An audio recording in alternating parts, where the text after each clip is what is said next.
In other news this evening, after completing an approximately $2 million renovation exercise of the remand center at the Bahamas Department of Corrections, work on a new modern facility was set to begin. Cleopatra Murphy tells us where things stand. The goal had been to break ground on a new multi-million-dollar prison facility by January 15th of this year. But more than 3 months later, the project has not yet begun. Minister of National Security, the Honorable Wayne Munroe, is shedding light on the delay. That was the timeline set by the Commissioner. My understanding is that the person awarded is sorting out now the financing on it, because it's being done in a fashion that we don't pay them up front. That they build it. Once they turn it over, we then pay them for the virtual court over 8 years and the correctional facility over 10 years. Despite the new prison not getting off the ground in the targeted timeline, Munroe says it will be in the builder's interest to have the facility completed on schedule.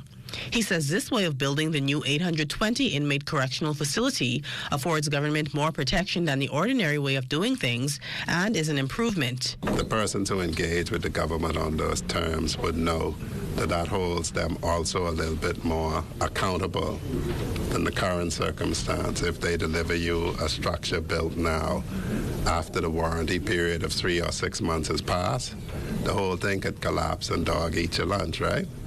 But if I'm paying you back for something over 8 years, 10 years, and the whole thing collapsed, then me and you have to talk, eh?